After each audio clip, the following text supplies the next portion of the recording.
Imagine waking up one day to the quiet, almost unbearable hum of your own mind. The world outside moves with mechanical precision. Cars honk, emails ping, the endless hum of commerce and chatter.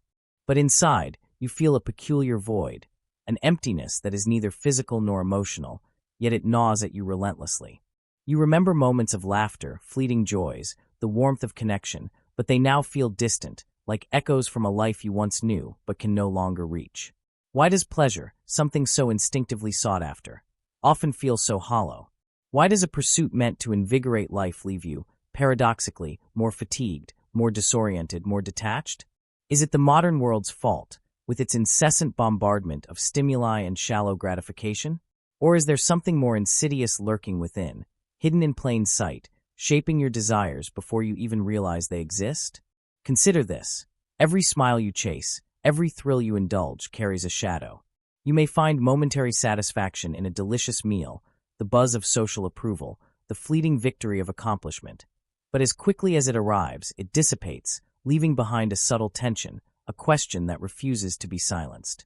Why does pleasure, in its purest promise of life, so often betray you? Why is the very thing you pursue to feel alive sometimes the very thing that makes you feel emptier? Perhaps you have noticed it before. A new gadget exhilarates you for a week, only to become just another object on a crowded shelf of forgotten indulgences. A compliment, initially warm, fades into a dull echo in your consciousness.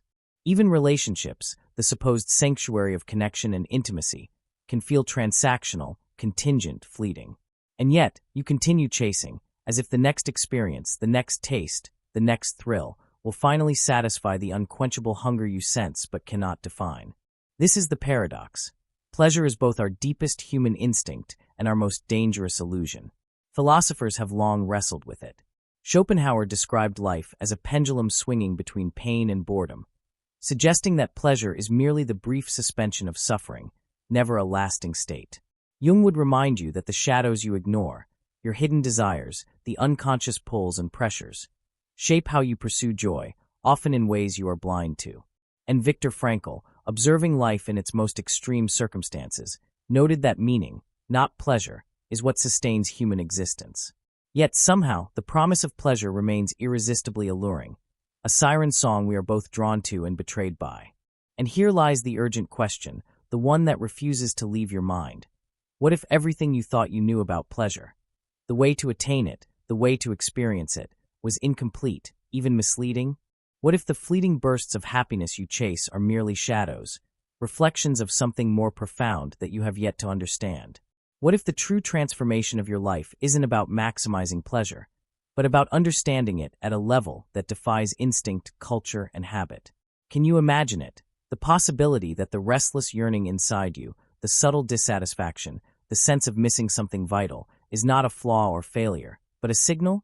A signal that there is a deeper way to inhabit life, one that doesn't require constant pursuit, but a radical understanding of the forces that pleasure and meaning exert over your psyche? The question is no longer hypothetical. It presses against you, a weight that refuses to be shrugged off. To ignore it is to drift subtly into the vast gray currents of habitual existence, always seeking, never finding, always consuming, never fulfilled. But to confront it, to look into the very mechanics of your desires, to examine the hidden roots of your pleasure, is to begin a journey that could redefine not just how you feel joy, but how you live entirely. And so, the first step is to pause, to acknowledge the contradiction at the heart of your own experience. That what feels most natural, most human, the pursuit of pleasure, may paradoxically be the very thing obscuring the life you were meant to lead. Beneath the restless pursuit of pleasure lies a force so subtle, so insidious, that most never notice it. It masquerades as desire, whispering that you are missing something, that your life is incomplete, that fulfillment exists somewhere beyond reach. Yet this force is not external. It is not the world conspiring against you, but internal, woven into the very architecture of your psyche. Jung called it the shadow, the unacknowledged, unintegrated part of yourself that quietly shapes your thoughts, drives your choices, and distorts your experience of joy. It is the part of you that craves, consumes, and yet is never satisfied, the part that believes pleasure is something to capture rather than understand. The hidden problem, then, is not the absence of pleasure, but the absence of awareness. You pursue satisfaction without understanding the mechanisms that govern it. The neural circuits that encode reward, the cultural scripts that dictate what is desirable, the psychological patterns that compel repetition. Your brain, evolved for survival, is wired to seek pleasure in ways that do not necessarily align with lasting fulfillment. Dopamine, the neurotransmitter often mischaracterized as the pleasure chemical, rewards novelty and anticipation more than contentment, creating a cycle where the chase becomes endless and the attainment momentary. Every Instagram scroll, every binge, every indulgence triggers a spark of delight, but the spark fades faster than your awareness of it. You are trapped in a neurological loop masquerading as free will. Yet, it is not only biology that ensnares you. Society, with its relentless messaging and invisible pressures, amplifies the problem. Aldous Huxley warned of a world where people are distracted, pacified, and subtly controlled by superficial pleasures. Every advertisement, every trend, every curated social interaction tells you that your life is incomplete without a specific object, status, or experience. Cultural conditioning nudges you toward imitation over introspection, consumption over contemplation, desire over understanding. The result is a psychic clutter, a fog through which authentic pleasure is impossible to perceive. You are taught to pursue happiness externally, and in doing so, you neglect the internal landscape that defines your capacity to experience it. But the deepest layer of this problem is philosophical, a misalignment between instinct and meaning. Nietzsche described the tension between life-affirming instincts and the construction of values, the struggle between immediate satisfaction and the long-term flourishing of the individual. Schopenhauer saw desire itself as a source of suffering. The more we crave, the further satisfaction recedes. And Viktor Frankl insisted that meaning, not pleasure, is the compass that guides human existence. The paradox is clear. Our instincts push us toward pleasure, but without consciousness and reflection, pleasure alone cannot sustain or elevate life. It can only distract, distort, and diminish. This tension manifests in your daily life in subtle but profound ways. Consider your habits. The repetitive patterns of seeking pleasure that leave you empty, the moments of indulgence that breed guilt, the fleeting highs that deepen your sense of lack. Consider your mind, the constant chatter, the comparison to others, the insidious belief that satisfaction exists out there, somewhere beyond the confines of your own understanding. These are not failures of willpower. They are the inevitable consequence of an unexamined system. Your psyche is caught between instinct and insight, craving immediacy while your deeper self yearns for depth. Jung's wisdom illuminates the path through this tension. He emphasized the importance of individuation, the conscious integration of the shadow into awareness. Only by facing the unconscious drives that shape your desires, by acknowledging the hidden fears and unexamined impulses, can you begin to reclaim the power of pleasure instead of being its slave. Every craving, every fleeting thrill, every sense of dissatisfaction is a message from your unconscious, a signal pointing toward areas of neglect, repression, or disconnection. The problem is not that you seek pleasure. The problem is that you do so unconsciously, without understanding the architecture of your own psyche. And here, a quiet but profound revelation emerges. The pursuit of pleasure is not inherently corrupt or misguided. It is the lack of comprehension that creates suffering. The world does not cheat you. Your mind is not broken.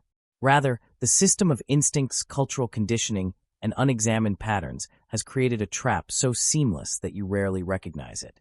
The same force that drives you toward delight also ensures that true understanding remains elusive, that the sense of fulfillment is always deferred, always just out of reach.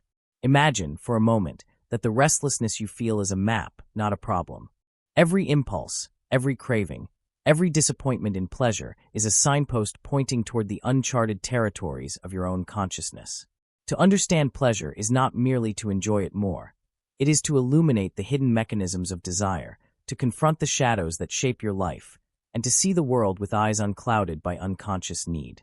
Only then can you begin to step out of the cycle, to perceive satisfaction not as a fleeting spark, but as a deep, resonant experience aligned with both instinct and meaning. And yet, even this understanding only scratches the surface. The deeper consequences of ignoring this shadow, of continuing to chase pleasure blindly, are subtle, insidious, and profound. They ripple outward, shaping not only your mind and habits, but your relationships, your decisions, and your sense of self. To glimpse these consequences is to recognize the urgency of this inquiry. The path toward conscious pleasure is not optional, it is essential. The consequences of chasing pleasure unconsciously are not always obvious. They do not announce themselves with dramatic fireworks. Instead, they creep in like shadows at the edge of perception, subtle and insidious, reshaping your reality without permission. You may not notice how they distort your thoughts, your choices, even your sense of self, until one day you awaken and realize that life, once vibrant and expansive, feels muted, constrained, and strangely repetitive. Consider the daily ripple effects. The habits formed by fleeting pleasures, habitual scrolling, impulsive buying, compulsive indulgences, create patterns of anticipation and reward in the brain. Dopamine spikes, expectation builds, satisfaction dissipates, and the cycle continues. Over time, the mind becomes trained not to enjoy the experience itself, but the pursuit of it. You chase the thrill, the novelty, the external validation, while the richness of the present moment slips quietly through your fingers. Even moments of intimacy, learning, or creation are tainted by a subtle impatience, a restless longing for something better, something just out of reach. And yet, it is not merely the erosion of contentment. Cognitive biases quietly shape your perception of reality. Confirmation bias convinces you that others are experiencing greater satisfaction than you are. The hedonic treadmill ensures that every new pleasure feels quickly neutralized, pushing you to seek the next, bigger, or faster thrill. Social comparison intensifies the pressure, leaving you perpetually dissatisfied and unknowingly complicit in a cycle of invisible suffering. You are trapped in a feedback loop engineered not by malice, but by the very wiring of human consciousness, compounded by cultural conditioning. Relationships, too, bear the weight of this unseen consequence. Pleasure, pursued unconsciously, transforms from a shared human experience into a transactional exchange. You seek validation rather than connection, stimulation rather than intimacy. Conversations are measured by how much they entertain or elevate you momentarily, rather than by the depth of mutual understanding. Friendships become mirrors reflecting your desires back at you, rather than bridges between two evolving consciousnesses. Even love, the most profound source of human pleasure, can be distorted into a hunt for satisfaction, leaving both parties hollow, longing, and unfulfilled. The societal effects are no less profound. A culture addicted to superficial pleasures, endless entertainment, instant gratification, relentless consumption, fosters a collective numbness. Deep thought, introspection, and authentic creativity become secondary, optional, or even burdensome. Communities fragment, distracted by the constant pursuit of fleeting rewards. The capacity to endure discomfort, to seek meaning beyond the immediate, is eroded.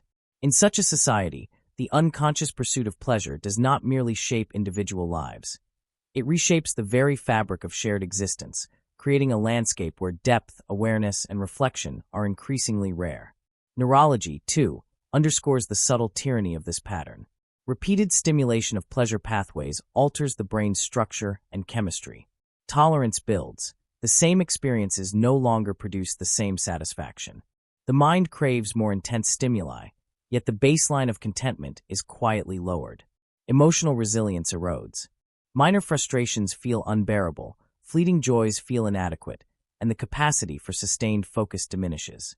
Every unchecked impulse strengthens the cycle, making liberation from it increasingly difficult. Even creativity and purpose are entangled in this web. Pleasure, when pursued unconsciously, hijacks attention and energy, diverting them from pursuits that cultivate mastery, contribution, or lasting fulfillment. You may have dreams, talents, or ambitions, but the persistent pull of instant gratification ensures that time is spent in cycles of ephemeral delight rather than the deliberate, often uncomfortable work of meaningful creation. This is not laziness or weakness.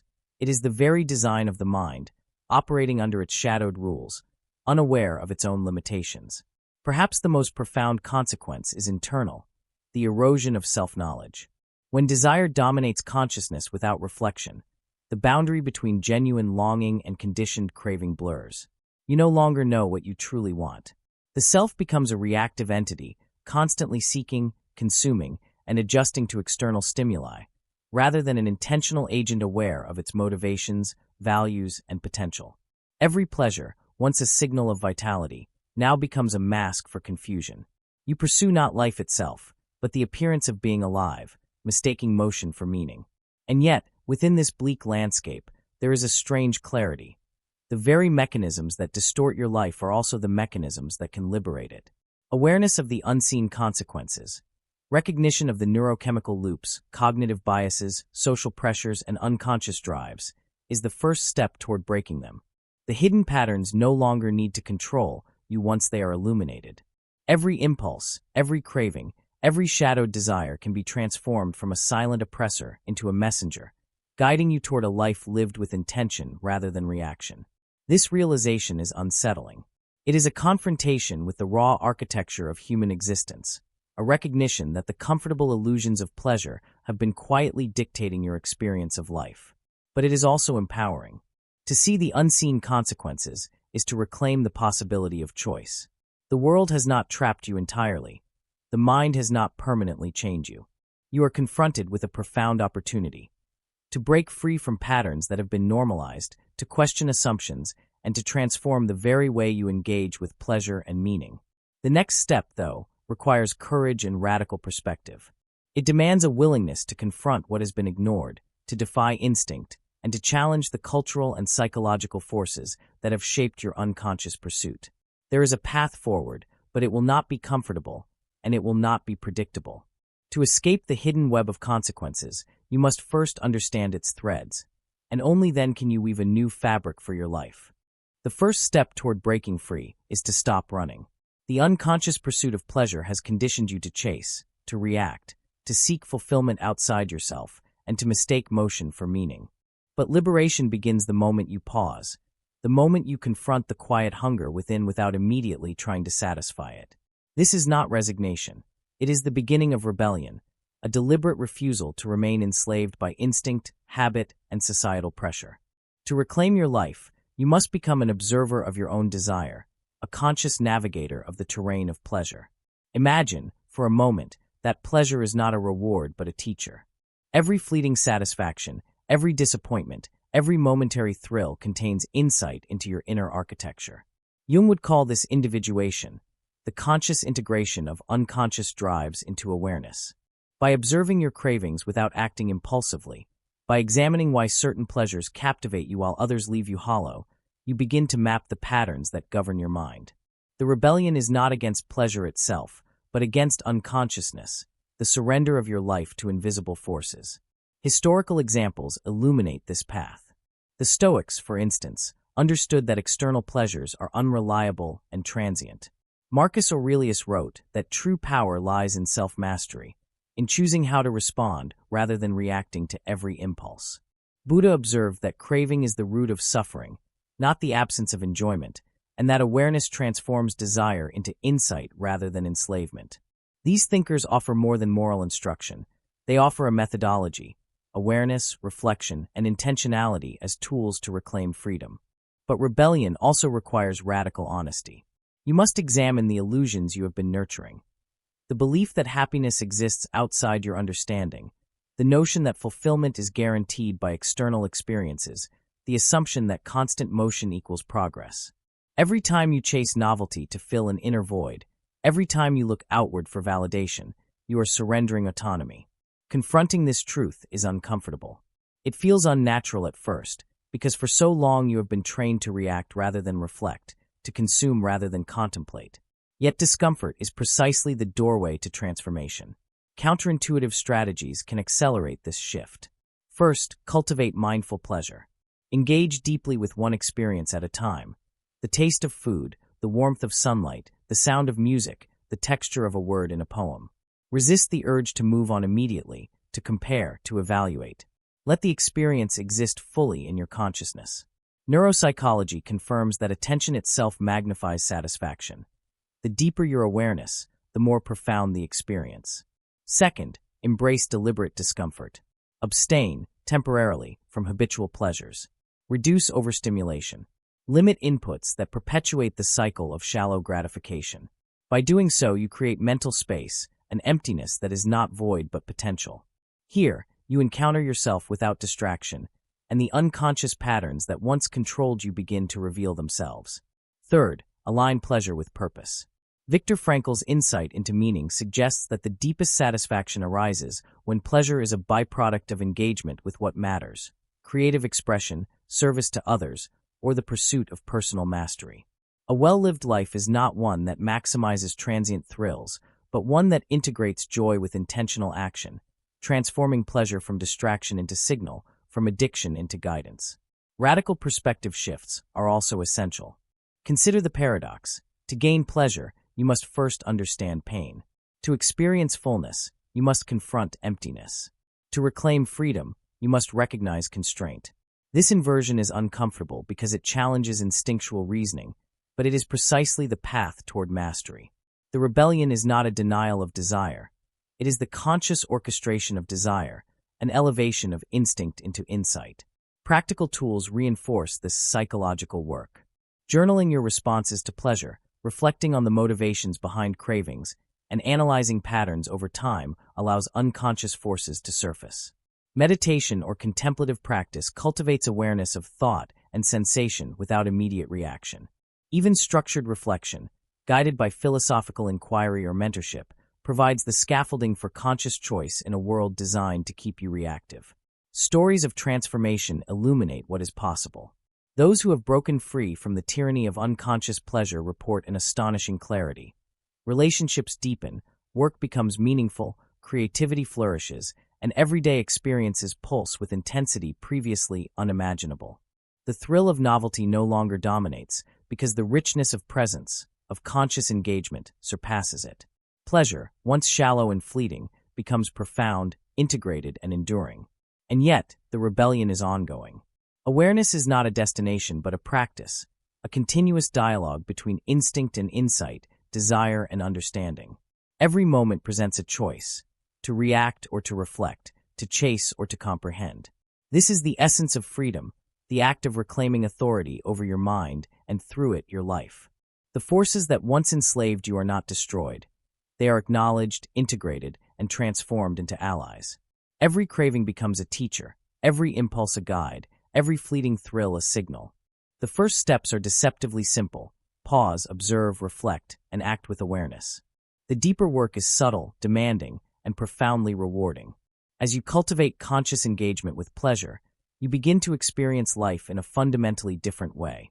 Each sensation carries weight, each relationship carries depth, each moment carries significance.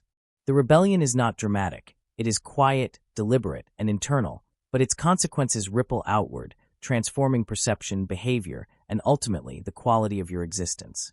The deepest truth is deceptively simple. Pleasure is never separate from consciousness. All your pursuit, all your fleeting highs, all your restless cravings exist within a framework you can choose to illuminate or ignore. The awakening occurs when you realize that life is not a series of experiences to be consumed, but a canvas to be perceived, understood, and shaped from within. Every craving, every impulse, every moment of longing carries a hidden message, not of deficiency, but of possibility. Imagine seeing desire not as a chain that binds you, but as a signal that guides you towards self-understanding. Each pleasure, once dissected and integrated into awareness, becomes a compass. The fleeting thrill of indulgence transforms into insight. The restless yearning becomes a call to presence. The superficial excitement of novelty dissolves into profound engagement with life itself. In this framework, the mind is no longer a reactive machine but an artist orchestrating instinct, awareness, and meaning into a coherent, vibrant existence. Jung would remind you that individuation is the journey toward wholeness, the conscious integration of shadow and light, desire and restraint, pleasure and purpose. Nietzsche might whisper that embracing discomfort, challenge, and reflection is how life's richness is discovered. Frankl would insist that meaning, woven with conscious experience, is the only true source of enduring fulfillment. Taken together, these truths converge into one revelation. Pleasure, when understood, is not a fleeting reward, but a profound teacher of life itself. This is the ultimate liberation. No longer are you trapped in cycles of unconscious pursuit. Every moment pulses with potential. Every choice carries weight. And every sensation, when met with awareness, becomes more than a transient spark. It becomes a reflection of your deepest self, a mirror of the life you were capable of creating all along. To live this truth is to awaken, to feel deeply, act intentionally, and perceive the world with clarity unclouded by unconscious craving. The shadow of unexamined desire fades, replaced by the luminous depth of conscious engagement. And in that awakening, pleasure ceases to be a mere escape, a temporary distraction, or a fleeting thrill. It becomes the transformative pulse of life itself, guiding you to a reality that is rich, authentic, and profoundly your own.